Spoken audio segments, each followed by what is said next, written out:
तर नमस्कार मित्रांनो, आजच्या व्हिडिओमध्ये आपण बघणार आहे आधार आणि पॅन कार्ड जे आहे ते कशा पद्धतीनं लिंक करायचं. ठीक आहे. तर ही सगळी प्रोसेस जी आहे ही प्रोसेस आपण स्टेप बाय स्टेप बघणार आहे. तुम्ही जर चॅनलवरती नवीन असाल तर चॅनलला सबस्क्राईब करा, व्हिडिओला लाईक करा, शेअर करा, ज्यांना पण याची गरज आहे. तर सगळ्यात पहिले तुम्हाला काय करायचं आहे, गुगल ओपन करायचं आहे, गुगलवरती जायचं आहे आणि इन्कम टॅक्स तुम्हाला तिथे टाईप करायचं आहे. वरती डायरेक्ट तुमची एक वेबसाईट आहे, त्यावरती क्लिक करायचं आहे. क्लिक केल्यानंतर ना अशा पद्धतीने तुमच्यासमोर इंटरफेस येईल. त्यानंतर तुम्हाला क्विक लिंक्स म्हणून डाव्या साईडला जे आहेत तिथं खूप काही लिंक्स दिसतील. तर त्यामध्ये तुम्हाला जे आहे 2 ऑप्शन दिसतील. लिंक आधार स्टेटस आणि लिंक आधार. ठीक आहे. तर सगळ्यात आधी आपल्याला डायरेक्टली लिंक आधारवरती क्लिक नाही करायचं आहे. ठीक आहे. ते कसं आहे की होऊ शकतं की तुमचं जे पॅन कार्ड आहे ते ऑलरेडी लिंक असू शकतं. तर तुम्हाला जे आहे तुम्हाला स्टेटस क्लिक करायचं की लिंक आहे की नाही. ठीक आहे. तर त्यासाठी तुम्हाला लिंक आधार स्टेटसवरती क्लिक करायचं आहे. त्यानंतर समोर तुम्हाला पॅन कार्ड तुमचं टाकायचं आहे आणि आधार नंबर टाकायचा आहे. आधार नंबर टाकल्यानंतर समोर व्ह्यू लिंक आधार स्टेटस असा एक बटन येईल. त्या बटनावरती क्लिक करायचं. इथं तुम्हाला कळून जाईल की तुमचं जे आधार कार्ड आहे ते आधार कार्ड आणि पॅन कार्ड लिंक आहे की नाही. जर लिंक असेल तर जे आधार पॅनचा लिंकचा मेसेज असेल की तुमचं आधार कार्ड जे आहे ते पॅन कार्डशी लिंक आहे.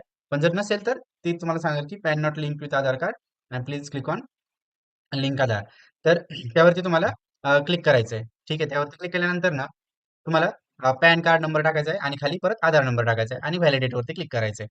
व्हॅलिडेटवरती क्लिक केल्यानंतर ना continue to pay through e pay tax जे आहे असा एक मेसेज येईल. त्यावरती तुम्हाला जे आहे कंटिन्यू बटनावरती क्लिक करायचं आहे. क्लिक केल्यानंतर ना समोर तुम्हाला तुमचा पॅन नंबर टाकायचा आहे आणि तुमचा पॅन नंबर परत एकदा कन्फर्म करायचा आहे. त्यानंतर ना मोबाईल नंबर टाकायचा आहे. ओ-टी-पी व्हेरिफिकेशनसाठी पाहिजे आणि नंतर तुम्हाला कंटिन्यूवरती क्लिक करायचं आहे. तुमच्या मोबाईलवरती एक ओ-टी-पी येईल. तो ओ-टी-पी तुम्हाला इथं मोबाईल ओ-टी-पी बॉक्समध्ये टाकायचा आणि कंटिन्यूवरती क्लिक करायचं आहे. तर ओ-टी-पी व्हेरिफिकेशन इथं तुमचं झालेलं आहे. आता तुम्ही कंटिन्यूवरती क्लिक करू शकता. कंटिन्यूवरती क्लिक केल्यानंतर ना ई-पे टॅक्समध्ये तुम्हाला भरपूर ऑप्शन दिसेल. त्यापैकी पहिलं जे ऑप्शन आहे income tax, advance tax, self assessment tax जो आहे त्यावरती तुम्हाला प्रोसीड करायचं आहे. प्रोसीड केल्यानंतर तुम्हाला असेसमेंट इयर तुम्हाला इथं सिलेक्ट करायचं आहे. तर असेसमेंट इयर जे आहे ते current year plus next year म्हणजे फ्युचर इयर तुम्हाला येतं बघा. ते तुम्हाला सिलेक्ट करायचं आहे. तर ते सिलेक्ट केल्यानंतर ना खाली जो आहे खाली तुम्हाला तुम्ही जो करंट असेसमेंट इयर जो सिलेक्ट केलाय फायनान्शियल इयर त्याचा मेसेज येऊन जाईल. ठीक आहे. त्यानंतर ना टाइप ऑफ पेमेंट हे तुम्हाला सिलेक्ट करायचं आहे. टाइप ऑफ पेमेंट ज्यावेळेस तुम्ही सिलेक्ट करता त्यामध्ये तुम्हाला जे आहे ड्रॉपडाऊनमध्ये अदर रेसिपी जे आहे $500 हे ऑप्शन सिलेक्ट करायचे आणि त्यामध्ये पहिलंच ऑप्शन बघा fee for delay in linking PAN with Aadhaar या बटनावरती तुम्हाला क्लिक करायचंय आणि कंटिन्यू वरती क्लिक करायचंय. कंटिन्यू वरती क्लिक केल्यानंतर ना इथं बघा तुम्हाला ₹1000 दाखवतंय की म्हणजे आता गव्हर्नमेंटनं जे आहे ₹1000 त्याची फीस आहे लिंक करण्यासाठी. तर त्या डिटेल तुम्हाला दाखवतो त्यानंतर खाली कंटिन्यू वरती तुम्हाला क्लिक करायचंय. कंटिन्यू वरती क्लिक केल्यानंतर ना इथून तुम्ही पेमेंट मेथड सिलेक्ट करू शकता. ठीक आहे. Net banking, debit card, pay at bank counter तर हे सगळे ऑप्शन्स आहेत बघा. तर यापैकी जे आहे यापैकी तुम्ही आपलं स्मॉल अमाउंट आहे त्यामुळे तुम्ही पेमेंट गेटवे इन्क्लुडिंग यूपीआय आणि क्रेडिट कार्डवरती क्लिक करा म्हणजे स्मॉल अमाउंट आहे ते तुम्ही यूपीआय थ्रू करू शकता. तर इथं तुम्ही कुठली बँक सिलेक्ट करू शकता. जर या वरच्या बँकापेक्षा नसेल तर तुम्हाला अदर बँकवरती क्लिक करायचं आहे आणि खाली अदर बँकमध्ये जे पण तुम्हाला बँक सिलेक्ट करायची आहे ती बँक तुम्ही सिलेक्ट करू शकता जी पण तुमच्याकडे आहे. ठीक आहे. तर ॲक्चुअली ॲक्सिस बँक ठीक-ठाक वाटते मला. तर ॲक्सिस बँक तुम्ही सिलेक्ट करू शकता. सिलेक्ट केल्यानंतर ना तुम्हाला काय करायचं आहे, कंटिन्यूवरती क्लिक करायचं आहे. कंटिन्यूवरती क्लिक केल्यानंतर ना तुमचं पे आउटवरती क्लिक करा. खाली तुम्हाला टर्म अँड कंडिशन ॲग्री करायचे आहेत आणि सबमिट टू बँकवरती क्लिक करायचं आहे. त्यानंतर ना तुम्हाला जे आहे इथं टर्म अँड कंडिशनवरचा जो चेकबॉक्स आहे तो सिलेक्ट करायचा आहे. त्याआधी तुम्ही तुमचं पेमेंट डिटेल्स बघा आणि त्यानंतर ना तुम्ही कशा पद्धतीने करणार आहे त्यावर तुम्ही सिलेक्ट करा. तर इथं आपण यू सिलेक्ट केलेलं आहे. तर यू सिलेक्ट केलेलं आहे. तर कार्ड आणि इंटरनेट बँकिंग पण आहे. पण मी यू सिलेक्ट केलेलं आहे. तर तुम्ही करू शकता नंतर ना खाली पे रिझल्ट पेवरती क्लिक करायचं आहे. आता इथं जे आहे तुम्ही इथं वरती क्लिक करा.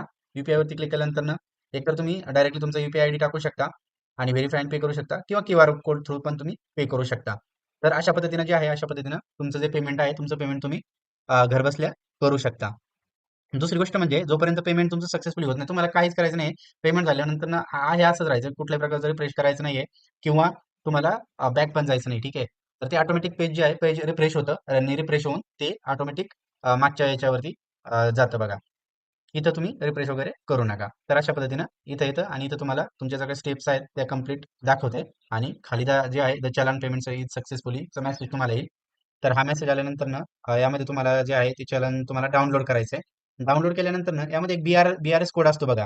आता ऍक्च्युली खूप लोकांना असं वाटतं की इथपर्यंत झालं म्हणजे आपलं आधारला पॅन जे आहे लिंक झालं, तर असं नाहीये. तर ही जी BRS कोड आहे हे तुम्हाला गरजेचा असतो. तर हा घ्यायचा म्हणजे तुमच्याकडे हा BRS कोड तिथं पाहिजे नेक्स्ट प्रोसेससाठी, कारण ही प्रोसेस अजून पूर्ण झालेली नाहीये. ठीक आहे. तर आता आपण काय करू, पुन्हा एकदा आपल्याला जे आहे गुगलवरती यायचं आहे, साईड ओपन करायची आणि आता लिंक आधारवरती क्लिक करायचंय, पॅन टाकायचा आहे, आधार नंबर टाकायचा आहे आणि व्हॅलिडेट वरती तुम्हाला क्लिक करायचंय. पहिलं पेमेंटचा प्रॉब्लेम येत होता, तर आता इथं तुम्हाला पेमेंट डिटेल व्हेरीफाईडचा मेसेज येईल. पण पेमेंट व्हेरिफिकेशनसाठी 24 तासापेक्षा जास्त लागू शकतो आणि जो BSR कोड आहे तो तुम्ही व्हेरीफाय करा आणि तुम्ही अमाउंट वगैरे या सगळ्या गोष्टी व्हेरीफाय करून कंटिन्यू वरती तुम्हाला क्लिक करायचंय. ठीक आहे. तर ज्यावेळेस तुम्ही कंटिन्यू वरती क्लिक करताल त्यावेळेस तुम्हाला तुमचं जे नाव आहे ते ऍज पर आधार कार्ड तुम्हाला तुमचं नाव टाकायचंय. ठीक आहे. ऍज पर आधार कार्ड जे पण असेल ते नाव टाका आणि मोबाईल नंबर एंटर करा. आता ह्या दोन ऑप्शन पैकी तुम्हाला दोन्ही पण ऑप्शन सिलेक्ट करायचे नाहीयेत. मोस्ट ऑफ द टाइम तुम्हाला 2 नंबरच ऑप्शन सिलेक्ट करायचंय. इन केस खूप जुनं आधार कार्ड असेल आणि त्यावरती फक्त इयर असेल तर त्यांनी दोन्ही ऑप्शन सिलेक्ट करा. पण शक्यतो I agree to validate my Aadhaar details जे आहे 2 नंबरचं ऑप्शन त्यावरतीच आपल्याला जे आहे व्हॅलिडेशनसाठी द्यायचं असतंय. कारण बॅक एंडला तर आधारवरती तुमचं पूर्ण डेट ऑफ बर्थ असते. पण जर समजा नसेल तर तुम्ही पहिलं आणि दुसरं दोन्ही पण ऑप्शन सिलेक्ट करा आणि त्यानंतर ना लिंक आधारवरती क्लिक करा. लिंक आधारवरती क्लिक केल्यानंतर ना एक मोबाईल नंबर येईल. मोबाईल नंबरवरती तुमचा OTP येईल, जो की तुमचा आधारला लिंक आहे. त्यावरती तो OTP आल्यानंतर टाका आणि व्हॅलिडेट वरती क्लिक करा. तर इथं जे आहे इथं तुम्हाला जे आहे असा message in your Aadhaar PAN link request has been received and send for validation in case required please check status after 48 hour. ठीक आहे. तर आधार आणि पॅन लिंक झाले का नाही त्यासाठी परत वेबसाईट वरती या. 48 तासानंतर नाही या शक्यतो आणि लिंक आधार स्टेटस वरती क्लिक करा. पॅन कार्ड डिटेल टाका, आधार नंबर टाका आणि व्ह्यू लिंक आधार स्टेटस वरती क्लिक करा. इथं तुम्हाला दाखवाल your PAN number in is already link to given Aadhaar number. ठीक आहे. तर अशा पद्धतीने तुम्ही तुमचं आधार आणि पॅन जे आहे ते एकमेकाशी लिंक करू शकता. तर ही एकदम सिंपल प्रोसेस आहे बघा. तर अशा पद्धतीने तुम्ही तुमचं जी आधार आणि पॅन आहे ते लिंक करा. व्हिडिओ जर चांगला वाटला असेल तर चॅनलला सबस्क्राईब करा, व्हिडिओला लाईक करा आणि शेअर करा. थँक्यू.